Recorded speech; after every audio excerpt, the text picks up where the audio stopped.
Welcome everyone to the 4A's webinar today. Our guest speaker is Bo Mitchell from 911 Consulting.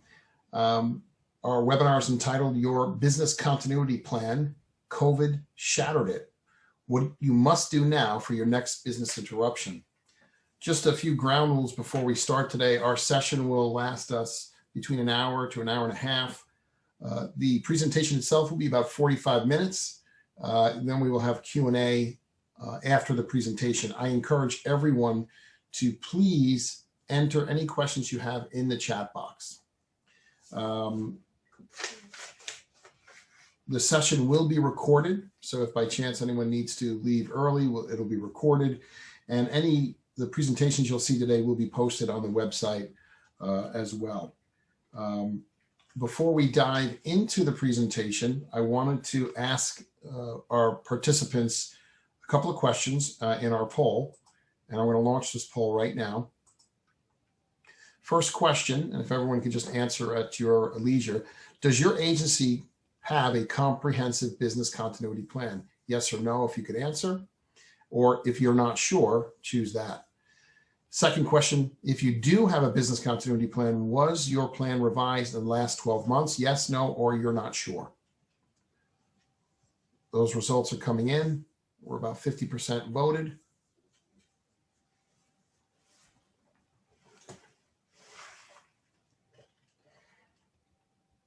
We're going to end the polling in just a minute.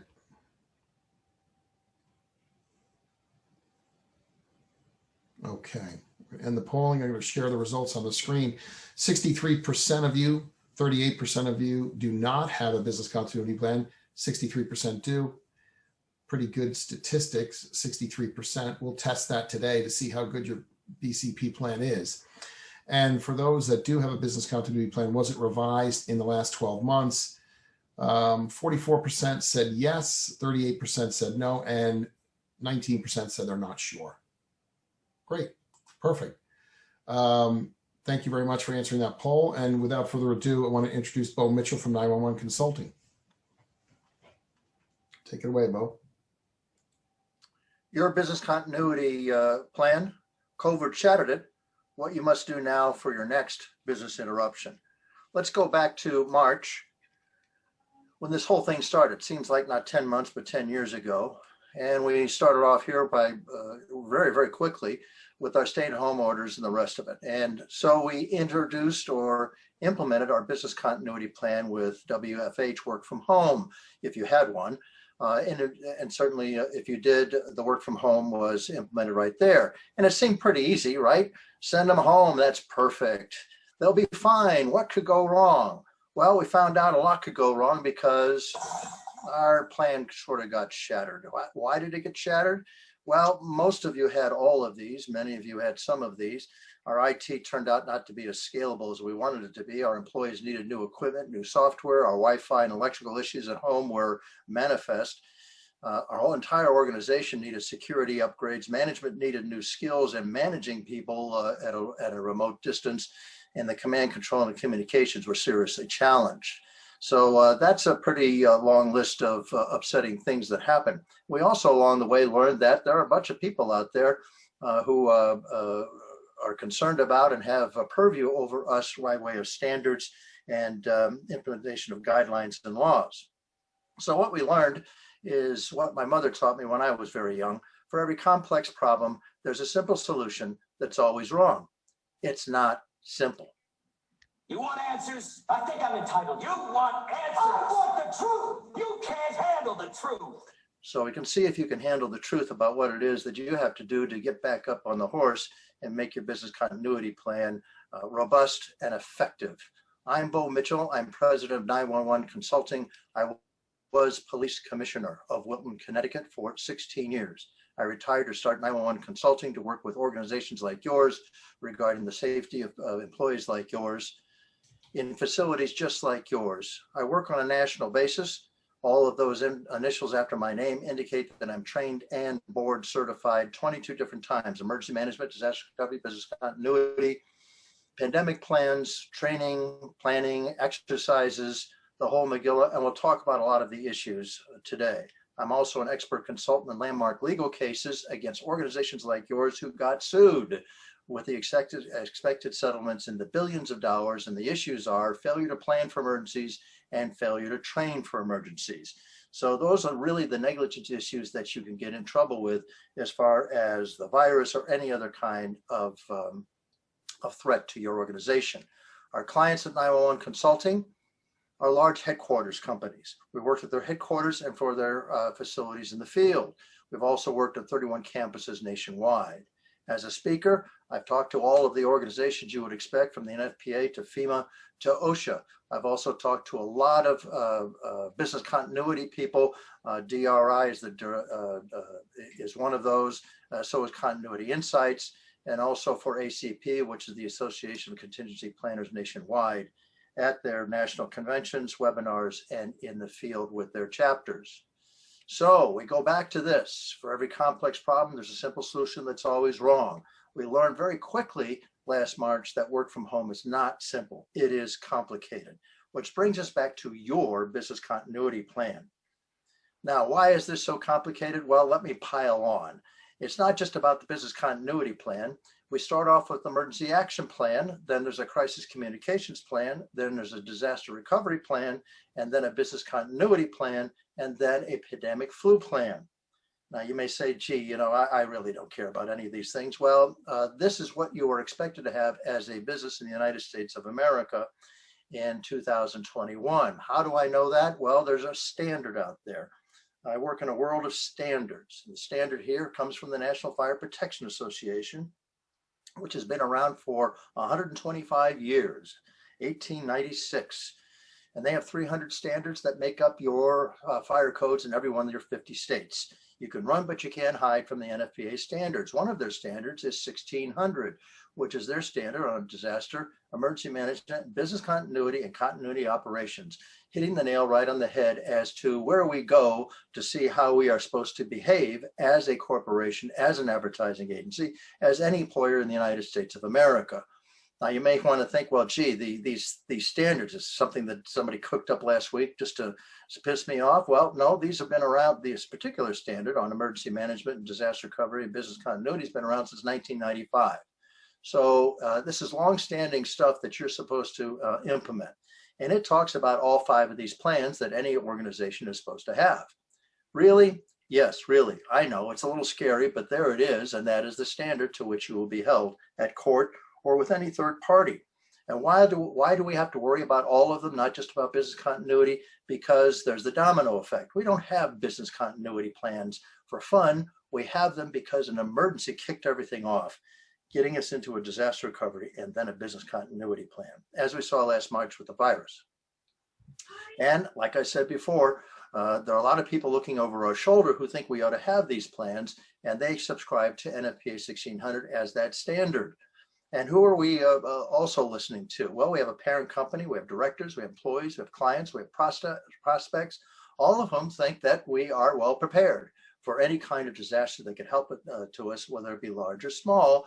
And this is the planning continuum. It's considered a core management responsibility.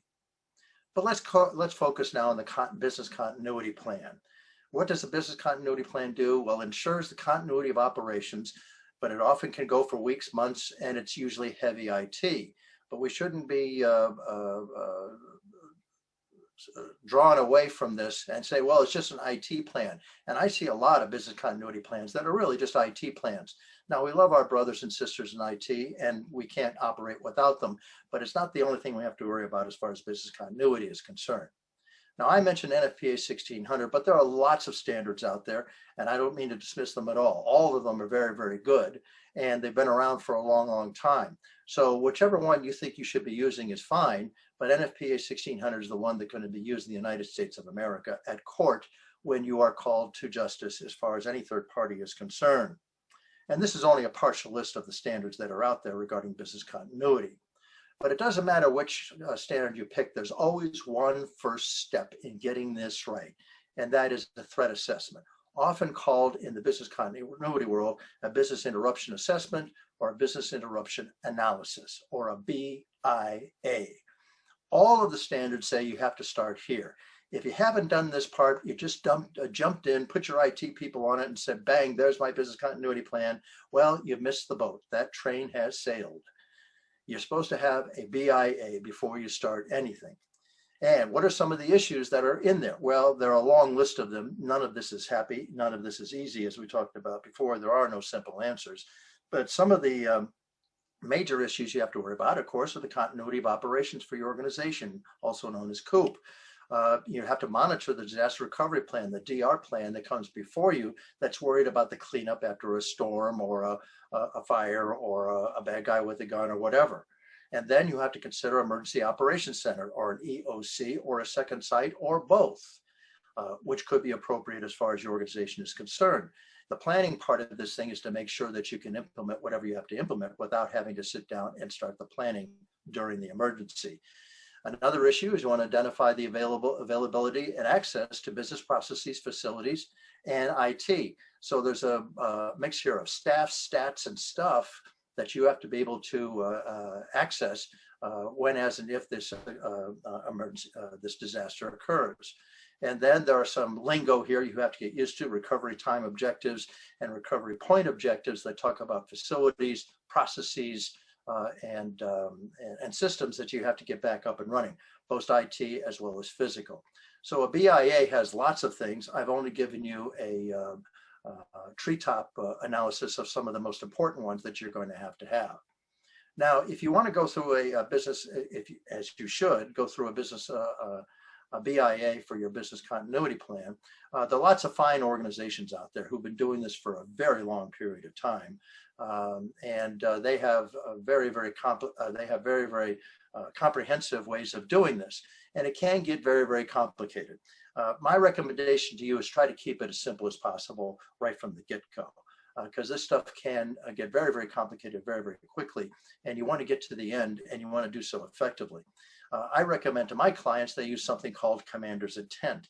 It's a planning process that I learned in the United States Army that doesn't shortcut or water down all of those standards that we have, but it is a more efficient way of attacking business continuity for organizations like a battalion or brigade size, 800 to 2,500 people, which will include most of you as far as that's concerned. And it covers all the things that are in the standards that any business continuity resource would aid and abet you writing your plan and getting it done and putting it into effect. So the threat assessment is the first step, or the business interruption assessment, the BIA. So what are we looking for? What should be in that assessment? What threats, what interruptions should we be looking for? Well, the first thing we have to have is a general global look at these things. Risk never sleeps.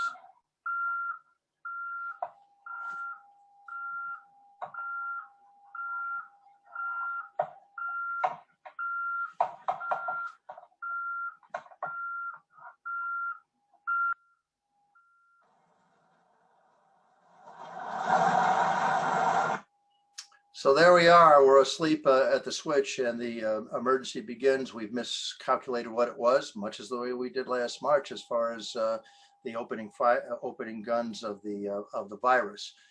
So we have to be on our toes and ready to operate and implement our business continuity planning right at the beginning. As far as the threats that we're looking for, we also have to understand in my world that risk always multiplies.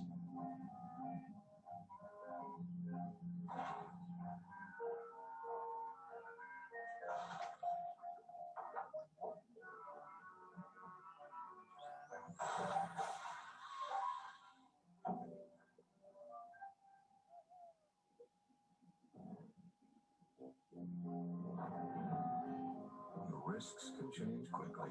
Make sure your insurance stays in sync, travelers.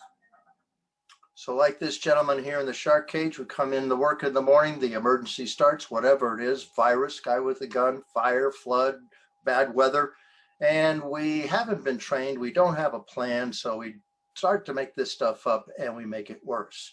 Happens all the time. I see these after action reports that say, well, nobody planned it, nobody trained it, so I did the best I could and I made it worse. Unfortunately, it happens with great frequency.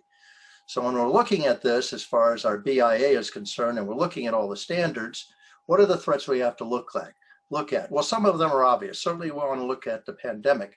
Now, I say it was obvious, and it should have been obvious after the 2009 scary part of the situation. But there are a lot of people who really didn't have any way of responding to this COVID-19. Maybe that was none of you, but trust me, there were plenty of people out there who did have or didn't have a business continuity plan, but it didn't include this particular threat. So what are the other threats that we have to worry about? Well, the Department of Justice does the statistics on this, at least their one resource, 4 million workplace injuries every year. So let's talk about a fire at work, 112,000 fires, structural fires at workplaces every year, says the NFPA. What about chemical spills outside, not inside? And there are lots of those, 800,000 shipments every day of hazardous materials, 60,000 spills every year, and a train on vehicle collision every 90 minutes. What about severe weather, a hurricane, a tornado, a snowstorm like we've just had in the Northeast this past few days? What about workplace violence in the form of bullying, stalking in the workplace, somebody who decides they want to bring a gun to work, one of your employees or a contractor? Of course, this would never happen in your workplace, but when it does, you're supposed to have an answer for that. What about the theft of intellectual property? And you have plenty of that, your own and those you keep for your clients. What about the theft of real property, an explosion in your building or next door out of your control? What about a bomb threat? It's great that we're all working from home, but what if the power goes out like it did in this particular situation for 50 million people in the Northeast during a work day? How does that work? What's your C plan after the B plan of sending them home to work from home? What about the you're on the 12th floor and the guy on the 15th floor has a pipe burst, closing your building for the next 30 days? Are you ready for that? Is that a threat you should be looking at? Suspicious packages, the unattended backpack. What about a heart attack or other medical situations? Maybe if it's your receptionist who's going into labor, that isn't necessarily something that ignites your business continuity plan. But what if this is your CEO? That would probably ignite your business continuity plan, as well as all of the day-to-day kind of stuff that goes on. What about guys with guns outside, guys with guns inside? What about this situation? This went on for 6 months in New York City, and New York City was not alone in this particular situation as far as interrupting the business is concerned. And what happened a few weeks ago in Washington is hardly a new thing as far as civil unrest is concerned across the country. It's back up. And we should never forget cybersecurity. This is an ongoing minute-by-minute kind of threat that we have to worry about. 5,000 employees will die in the American workplace this year, as they do on average every year. And 1 million phone calls will make every day to 911. So there's a lot of threats, a lot of emergencies, and a lot of interruptions going on out there as far as businesses are concerned. As I look at the many business continuity plans that I have, and I've served over 350 clients over the last 30 years, I find that there is a common thread or common elements that are missing from the business continuity plan. So, you know, conscientious people, perhaps like you, have gone through this, but they keep missing these things time and time again. The first is command, control, and communications. Then there's training your team, training employees, periodic drills, and tabletop exercises. These are the 5 things that I find missing in everyone, not everyone, but in the vast majority of business continuity plans as people go through this process to try to make sure that they're back up on their feet and doing and ready for the next emergency in 2021 and beyond across all of, and I find these missing elements, these gaps across all of these plans. It isn't just business continuity. But it's all important because they're all connected. We don't have a business continuity plan unless we have an emergency. And we always start with the BIA. So that's why we asked earlier, why Mark asked you earlier, is your BIA current? Has it been done in the last 6 months? He asked the question if your last 12 months. I would ratchet down and get more serious and say in the last 6 months. Why? Because this kind of thing is renewed. It's hardly brand new, but it's renewed. So you have to look at this and make sure that you're ready for this kind of thing, because these things pop up spontaneously. You also have to look at your work from home situation as you bring people back to work, because what you've created here in 2021, as you perhaps did in 2020, is a continuum of work from home and of working in the office, going back and forth. And what are the issues there, because we're not only looking at our office building, our high rise perhaps in Chicago, but we're also looking at working from home. So all of the things that we may have dismissed before as really not our problem, because that doesn't happen in our workplace. Well, it is happening in the home, whether that be drugs, workplace violence, family violence, and the rest of it. All of it now is in front of us. So let's focus once again on business continuity plan, with leaving the others in the background. But as far as that business continuity plan is concerned, it is a core management responsibility. And we have lots of threats that we're supposed to be looking at, coming back to that. On top of all this, we have a duty of care to our employees, to keep them, to protect them, to protect our processes, to protect our operations, to protect our client relations, and to protect our revenue and profits. That's our duty of care. Our duty of care needs to be affirmative. Your lawyer will tell you it's supposed to be an affirmative duty of care, meaning it isn't something we do in the next fiscal year when we get around to it. It's something we're supposed to be doing right now, because risk never sleeps and risks always multiply. Now, a lot of people say to me, Bo, you know, the whole duty of care thing is really foggy, fuzzy stuff, and you consultants, you know, throw that at us to get us all nervous. Well, let me boil it all. It is complicated. Let me boil it all down for you, though, as far as what duty of care is, as far as your protection of all those assets in your organization is concerned. Everything is always your fault. Anything that happens on your premises, to people, to staff, to stats, to stuff, you're the responsible party under law. And that's what duty of care starts off with. The employee has no duty of care. The employer has the duty of care. And when you say it's foggy and I don't know what it is, and I've never heard of it before, and no one's ever defined it, well, 51 years ago, the United States Congress wrote this: each employer shall furnish a place of employment free from recognized hazards that are causing or likely to cause death or serious physical harm, which is exactly what our BIA is looking for as far as our business continuity plan is concerned. So duty of care is carefully laid out in black and white. It's not foggy or fuzzy at all. So maybe your BC plan right now has these important things in it: pandemic, cyber attack, flood, fires, power failure, terrorism, civil unrest, active shooter. Maybe all that's in your plan right now, or you're contemplating doing it. And that's a good start. But you can see when the standard gets implemented here, all those things look pretty lonely. You have a lot of other things you have to look at as far as your threat assessment, your threat analysis is concerned in your business continuity plan.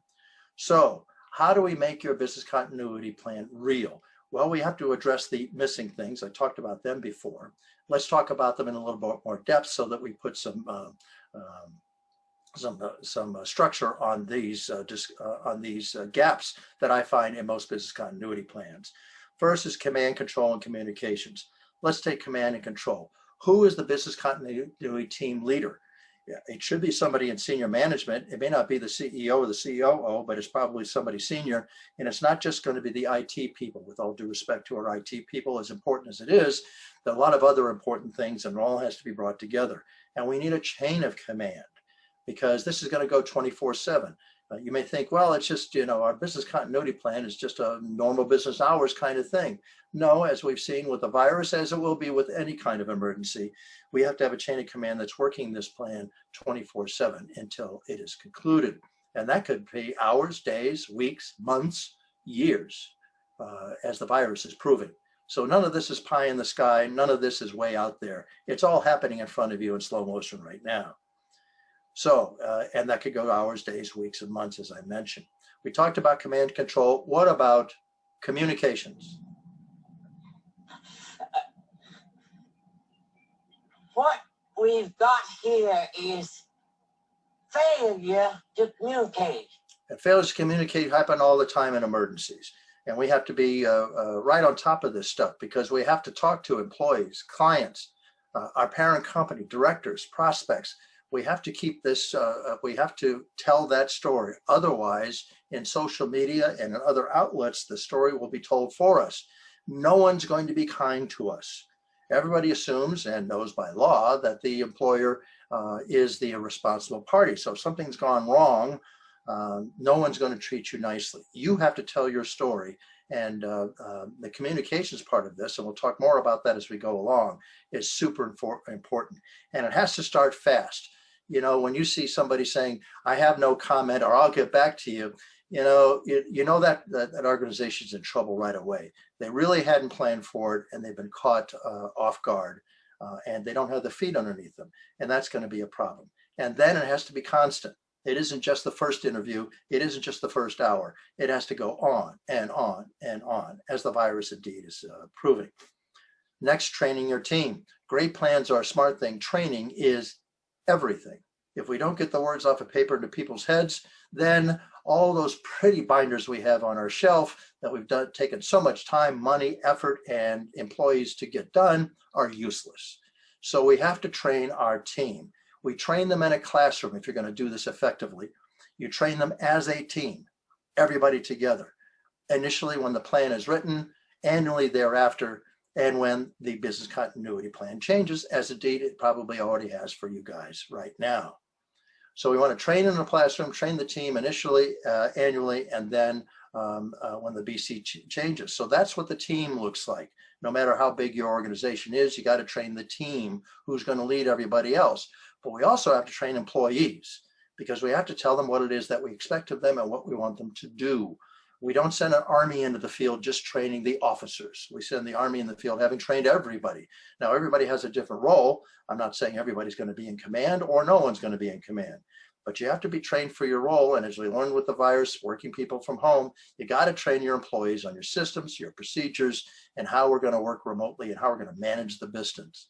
So we got to train the employees also in a classroom, in my recommendation. Now, on-screen training is usually alone, not recommended. Indeed, under OSHA regulations for emergencies, it's not permitted at all. But OSHA says that's okay during the COVID-19 because we don't want to put everybody into a room together. And we'll learn along the way that training is more than training. Training for these kinds of plans is a cultural issue. It's not just training. We bond employees to the BC culture that we want to build. We build employee awareness about what it is that we want from them. We knock down silos. Now, I know none of you have silos in your business. I was giving a presentation like this to General Electric, the worldwide headquarters, to a large group of 3- and 4-star generals at that very, very large, the 4th largest corporation in the United States of America. And I got to rag on them about their silos, which was slowing down our planning, inhibiting our training, and trying to get the job done. There was a guy in the back of the room who stood up and said, "Bo, we don't have silos at General Electric. We have cylinders of excellence." So your cylinders of excellence got to get all together. This is a cultural issue. We integrate business continuity into everybody's job. We instill a sense of responsibility, and we increase employee ownership of business continuity, because if we don't have everybody on the same page, pulling in the same direction, it's going to get very, very tough to make this happen. And also remember another thing I learned in the United States Army. We had it in a planning room right up on the wall as a saying: people do not rise to the occasion spontaneously knowing what to do during an emergency. They sink to their level of training. Training is everything. Then also gaps I find is we don't drill these things. What do I mean by drilling? We have an emergency notification system. Some of you have 2, 3, 4, I've even seen 5 or 6 emergency notification systems. Now they're all wonderful, but they should be tested in a drill on a regular basis. We should, as far as work from home is concerned, we should run a drill on that. All of our IT systems, I shouldn't have to say it, but not everybody does those drills.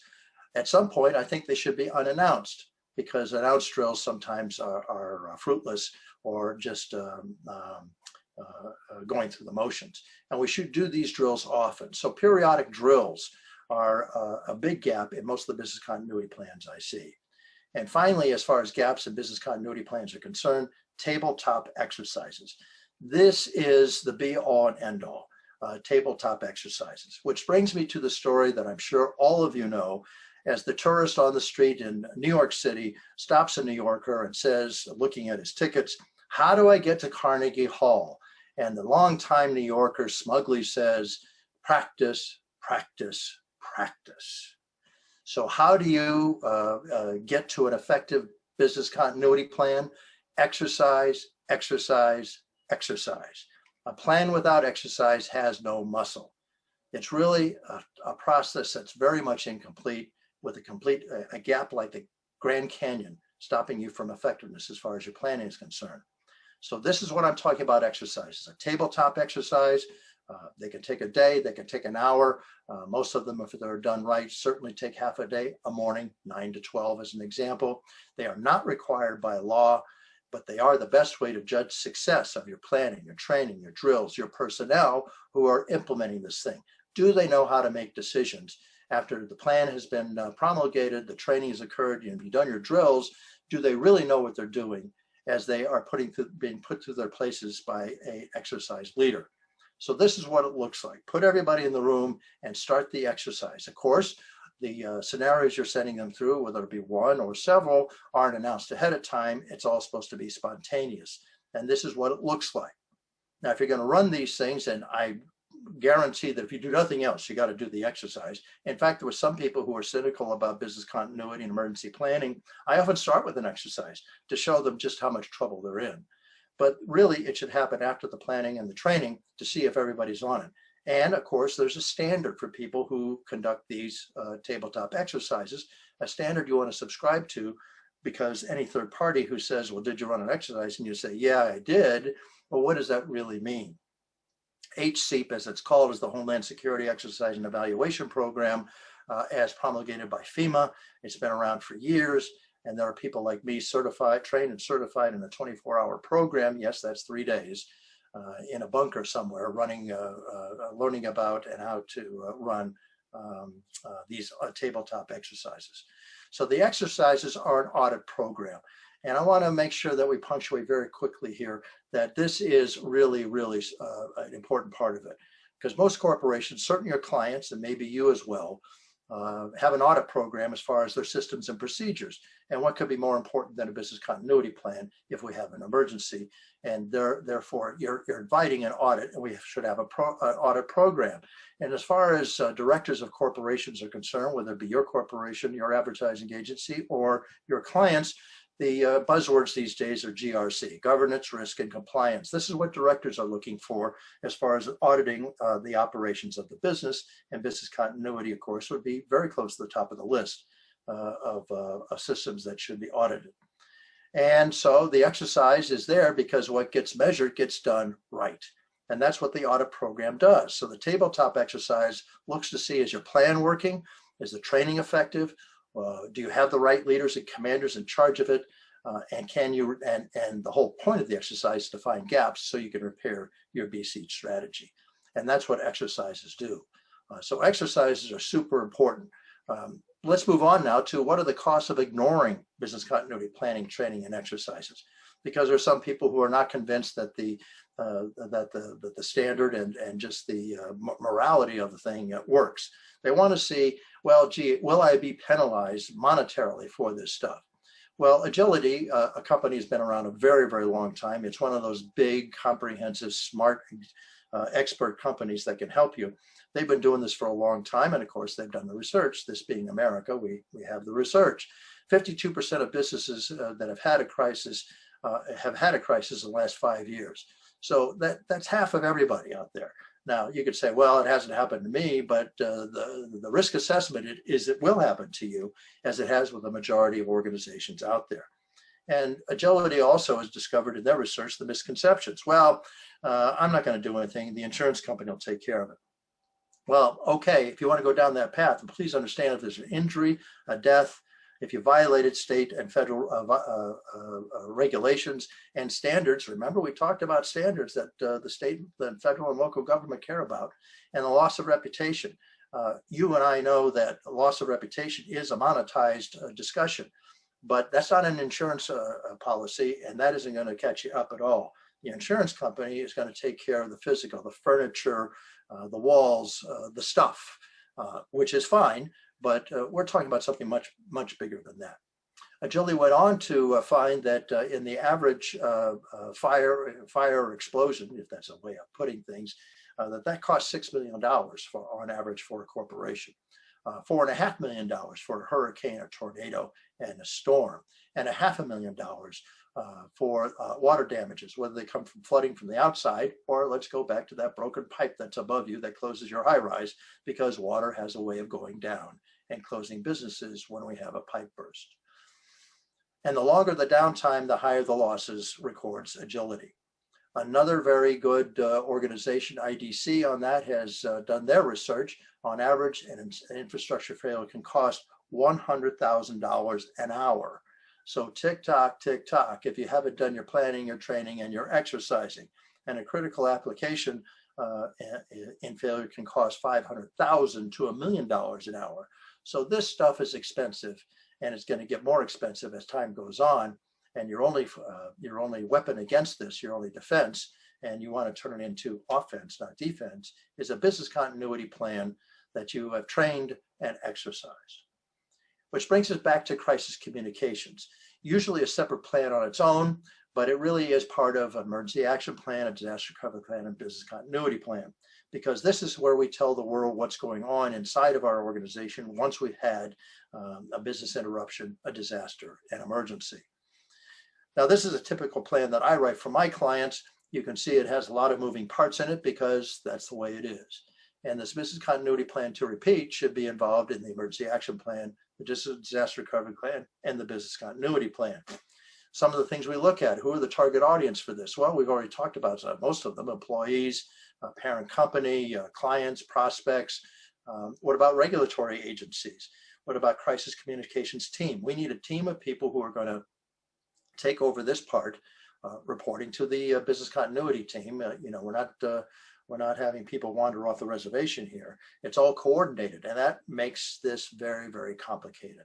A crisis notification system.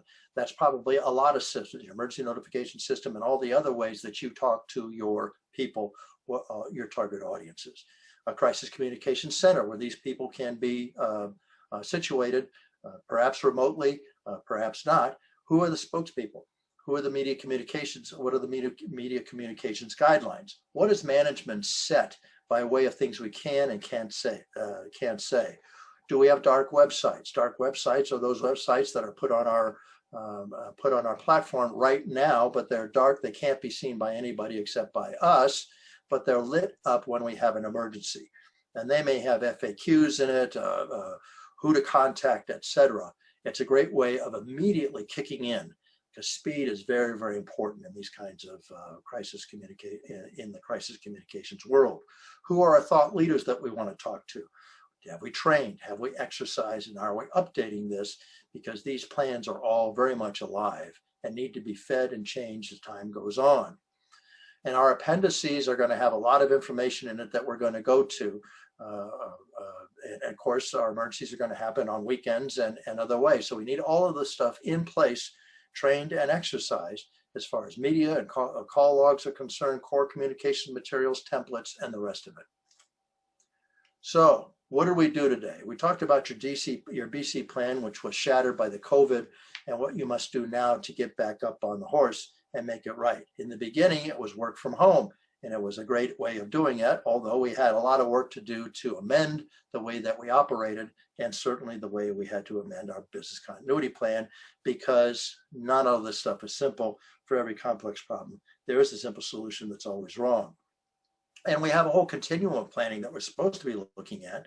We focused on business continuity, but they're all together.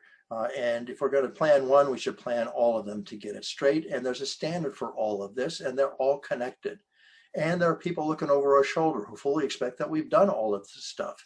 And we're responsible to our parent, our directors, our employees, our clients, and our prospects. It's a core management responsibility. And the place we start this whole discussion is a BIA, a business interruption assessment or analysis. And if you haven't done one in the last 6 months, well, you're just not up to date. And we have ways we can do this that take some of the complications out of it. But unfortunately, there are a lot of moving parts, a lot of things we have to look at in our BIA and thus in our planning cycle. None of this is fun, but it's all out there. We can't say that it hasn't happened before. And gee, I didn't know that was going to happen to me. We talked about things that are missing, and we have to take care of these things, because this is the bread and butter of things that are gaps in most business continuity plans. We have a duty of care. It's clearly laid out in plain English. Training is everything. Classroom training for the team, employees, initially, annually, and when the BC changes. And training is more than training. It's a whole cultural way of approaching how we take care of emergencies when they occur and we've seen the research, they will occur when they occur to our organization. A plan without exercise has no muscles. The exercises are an outstanding way of making sure that we got this right if we implement the exercise properly. It's an audit program that we want to come up to and show all the people who care about what we do, our directors, etc., that we address the GRC. And tabletop exercises are a great way to see if our plan is okay, which is what we're in the business now, or should be in the business now, looking at was our training effective, our leaders right, and how to repair this thing. And we have the statistics. You can't say that none of this stuff has ever happened before, and it will never happen to us. And it's really expensive if we haven't done right by our planning and our training, including our crisis communications plan across all of these planning situations, looking like that. So there it is, your business continuity plan shattered by COVID, what you must do now for your next business interruption.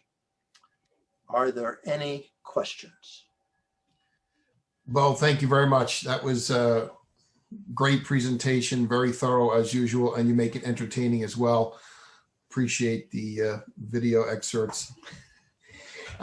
There's been several questions that have come across, and let's just start to go through them. If anyone else has additional questions, just please put them in the chat box. We'll pick it up and answer them accordingly. One of the questions that came up was working from home. A lot of businesses are doing that now, Bo. And, you know, if you don't have an office and you're not in your office, or you've got just a few people in the office, or you're working 100% remote, do you really need a business continuity plan? Is it site specific is the question? Yeah, it is site specific. And you should realize that your office in Chicago is going to be doing things differently in a different jurisdiction than the people in New York or St. Louis or Houston. So yeah, it is all site specific. That's by law. You'll see the standards. If you read the standards, it all has to be site specific. As to taking on the planning now, or the amendment to your planning, I'll quote a president of the United States who once said, "The time to fix the roof is when the sun is shining." So you may not be back at work yet, or you may be 10 or 20% back to work if the statistics I'm seeing are correct. But someday you're going to be back there. Well, now is the time to get this right. Amend your plan, make it more robust, make sure that you do your business interruption analysis now, fix the roof while the sun is shining. Although most of us would say that the sun isn't really shining, but you're not back there yet, but you should be prepared that once you're back up to 25, 50, 75, and 100%, that you're good to go. By the way, appearing in a courtroom and saying, "Your Honor, we were only at 50%, is not going to be a very good defense if one of your employees is killed. No one's going to care about how many people were back there. You're back there now, so you really need to do this, and you need to do it forthwith. Great.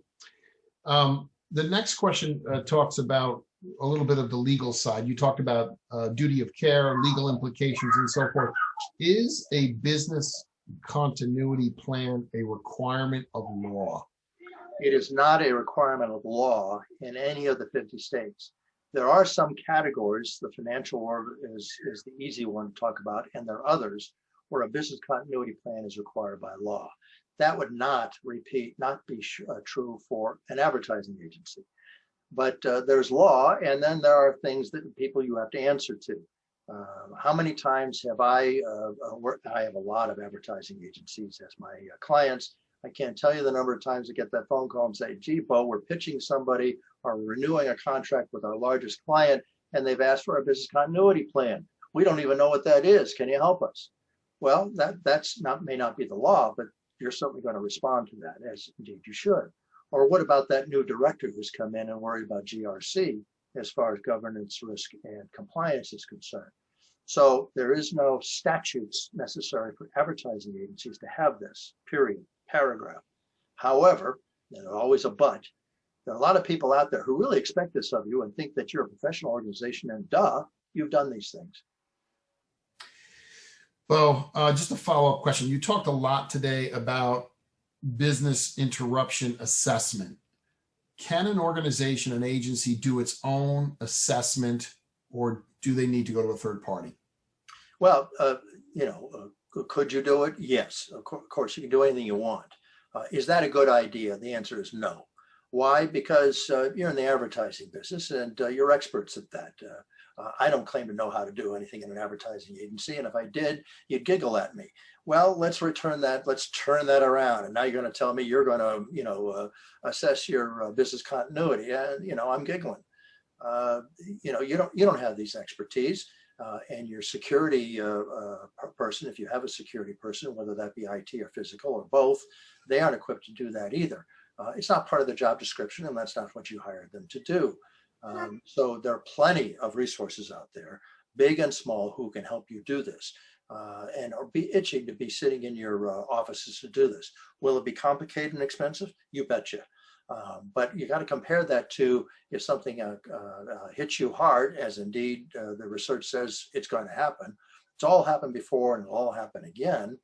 Then you have to be prepared, and you can't turn to anybody and say, gee, that wasn't supposed to happen to us. That's going to, and end that question with your honor, or to a family of an employee or a director. It just isn't professional. We have a question coming in on training. You talked about training. A lot of the agencies that are on the phone right now and membership do a lot of internal training, all different types of training, specific practice training, sexual harassment training. Is this training they can do themselves, or do you need to use a third party to do training? Well, that's my recommendation. Again, you're in the advertising business. You do what you do well, and you're experts there. You're not experts in any of this stuff. And this is complicated. I use the doctor and brain surgeon analogy often. When you have a problem, you go find the experts to take care of it. You don't fly the plane on American Airlines. You don't do your own brain surgery. And this is a very articulated skill, and there are no easy answers, and there are lots of moving parts, as we've seen. And we've just treetopped today. It gets more and more complicated the deeper you get into it. So you need to find a trainer. They're out there. We can provide you a list with people who can conduct exercises. There are associations that do this. But none of this is easy. And that being the case, you really do need to find somebody who can help you do this.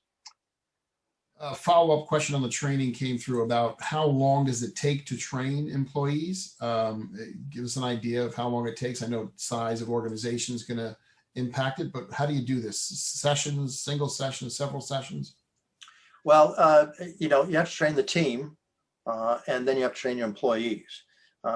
Training the employees, that could be an hour and a half to tell them what we expect from them. We aren't asking them really to get out their wrenches and their screwdrivers to help us implement the plan. We do want to tell them what we expect of them and manage their expectations and tell them what we need from them. Now, the team, that's an entirely different matter. That could take a morning. That may take more than one session. Depends upon the complications and the size of your organization. But there's a minimum here that's certainly going to be several hours of training on a regular basis to get this right, because as you've seen, it's complicated. And if you're going beyond the business continuity plan to incorporate the crisis communications plan, you can see that is going to take time too. And none of that time should be subtracted from doing an exercise. The exercise is the gold standard of seeing if we've got our act together. Mark, if you don't mind, I do have a question. Go right ahead. Yeah, thank you. Bo, this question, the answer may be obvious to some, and I imagine it's going to be an it depends answer also. But let me ask just the same. I recognize that when you train or when you educate, you do it to broad audiences. But when you initially are engaged with an organization, are there key roles in the organization that come to you with requests that you work with initially, options or otherwise? And when I say it depends, obviously the size of the organization may matter here, but generally, are there key groups that you initially work with when you design or at least initialize education and training plans with agencies? Well, it does depend, but I can give, you've asked a broad question, I can give you a global answer. And that is that not all parts, groups, divisions, whatever you call them, silos, will have equal time and effort and input and outtake for a business continuity, emergency action plan, or crisis communications plan. But the very nature of a continuity of operations COOP plan is that everybody's involved. So you may start with IT and your crisis communications team as two places to begin, but everybody's going to be involved, not equally for sure. Some are going to be more active and important's the wrong word, but more active and busy than the others in the planning and certainly in the implementation stage.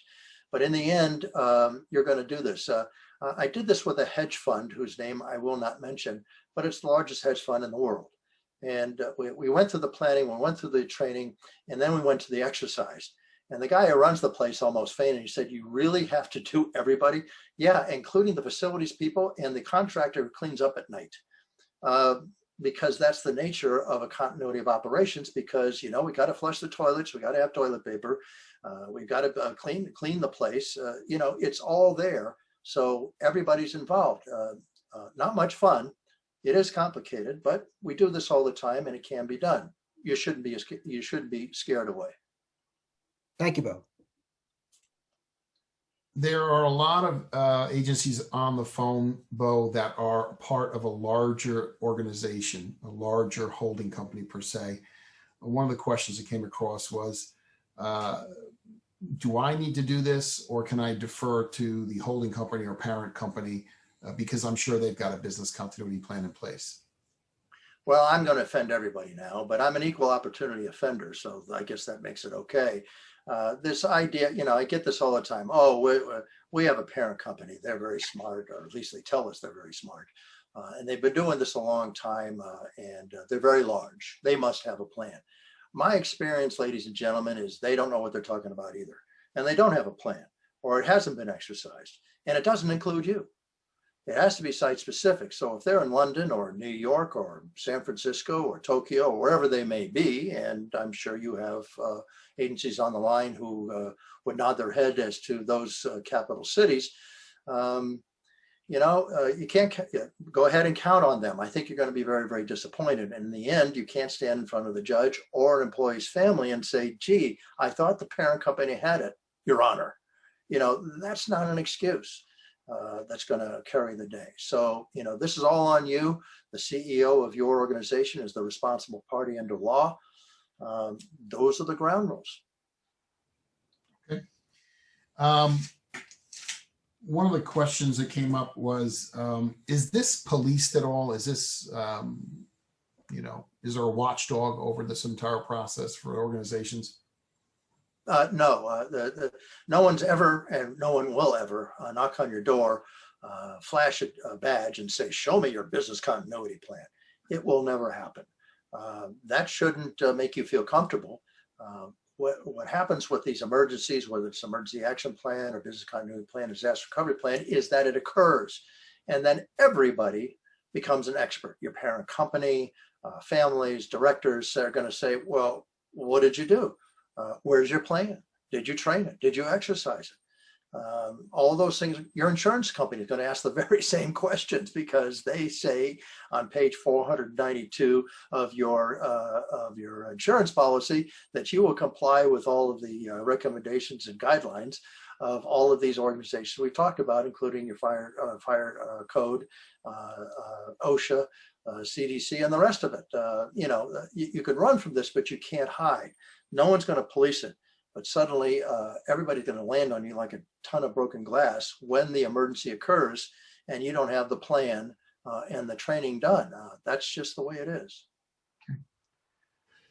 A follow-up question. You've got a business continuity plan, then you have a crisis communication plan. Those are two distinct things. The question is, putting together, how long does it take to put together a business continuity plan, a crisis communication plan? Is this a weeks long, months long process? Or how diligent can we put this together for our agencies?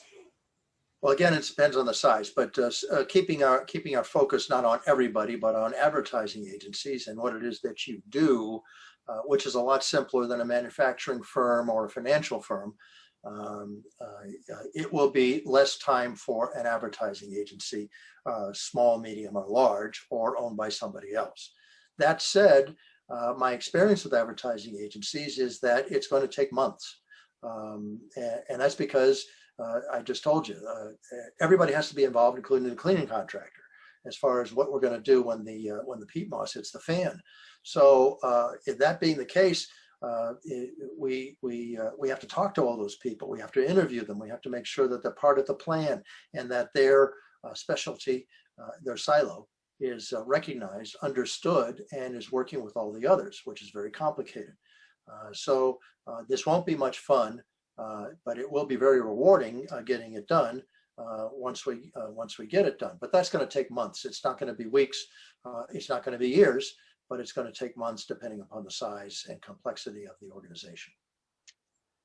And Bo, you mentioned the assessment that is done. I would assume that the assessment, when it is done, takes a period of time, and then from there you can outline for an organization the BCP and the CCP. Can you explain that process of doing an initial assessment and then going into the BCP and CCP? Yeah, I have no magic here, so I don't want to make it sound murky or magical, because it isn't. It's pretty straightforward stuff. You've done it for your clients as far as what it is you do in your agency. We do the assessment. We sit down. We write a plan. We get everybody to look at the plan and to approve their portion of it and how it works with their portion works with everybody else. And then we promulgate the plan, publish it, and then train it. And often during that process, we stop and 2 steps forward, 1 step back. We got into the training and found, oops, we forgot something. Often the exercises bring that out. So it's a very dynamic process that's going to take time, but it's pretty much a straight line. It isn't simple, but it is straightforward.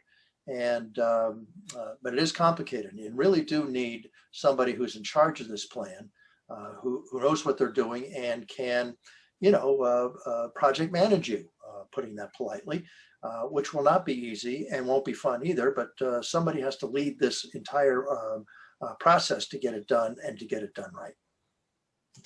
Got it. Clients, you can talk about this. You've worked with advertising marketing agencies before. To me, this would be a differentiator as far as having it. It is something that you can obviously publish and share with your clients to ensure that you've got the right protocols in place. Do you find that this is a differentiator with the agencies and their client relationships? Sometimes, and more now. As we go through these things, whether it be Hurricane Sandy or Sandy Hook Elementary School or some of the other things that are going on out there, more and more clients, more and more agencies, more and more parent companies are coming to the realization, we've been in denial before. It's not our expertise. It doesn't contribute to our revenue and profit, so we haven't done it. But they're coming to the conclusion that they have to. And that's the place to be, because you don't get you can't stop the movie and go back and plan once the action has begun. So it's really important that you do this stuff and you do it ahead of time. Again, I can't emphasize how much fun this is, but you need to get it done. And once you get it done, it's a very rewarding kind of thing. Now, as far as sharing it with other people, I've seen this happen a lot. Usually, though, it comes because they've asked for it, not because you thought it was necessary and turned it over to them. I have seen presentations in RFPs where people have come in and said, one of the reasons you should work with us is that we have done these things. We've told you that we're very important to your branding and to your promotion of your brand. If we're so damned important, it's important that we have these plans in place, that we train and exercise them and try to make that a point of differentiation. Great. Having experience with a lot of agencies, it seems a lot of agencies have in place emergency response plan or disaster recovery plan. Is that different than business continuity plan and a crisis communication plan? Yeah, I tried to explain this, and maybe I didn't do a good enough job of it in some of the visuals I gave you earlier. There are 5 separate plans here as the standard makes them out. And it isn't just because the standard is telling us to do that. Each of these plans have their own reason for being. And they operate on their own, but of course they're part of a continuum planning. So the emergency action plan is all about things that is all about your response to something that happens in the first minute, the first hour. Guy with a gun, a fire, whatever it is, and how you respond. That's the emergency action plan. We see it on TV. That's the scope of that plan. The disaster recovery plan says, boy, thank God that fire is over. Now look at this place. How do we put it back together again in the next few days or the next few weeks? The business continuity plan is looking at things much more globally and over a longer term, and kicks in the IT and all the other silos that have to be involved in order to continue to have a continuity of operations as far as our agency is concerned. So they have, they're written with different scopes, different objectives, different reasons for being. And the crisis communications plan really is necessary for any one of them. Now, have I seen business continuity plans that include the disaster recovery plan and the crisis communications plan? Of course I have. Is that a good idea? Well, as long as it's differentiated and everybody understands what it is and they've been trained accordingly, that can work. I like to see 5 different binders up there because it says to me that the organization has looked at each one of these things and developed their planning, their training, and their exercises very, very specific to the scope of that particular plan, because business continuity planning is much different than disaster recovery planning and much different than emergency action planning. It's the nature of it, and the standard helps us understand the differentiation of it.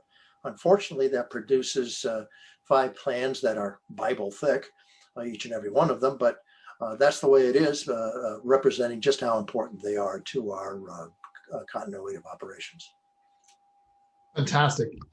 We have answered all the questions that have come in, Bo. This has been very comprehensive. Thank you so much. Bo Mitchell, President 911 Consulting, is available to speak to entertain any further questions. You can contact Bo directly.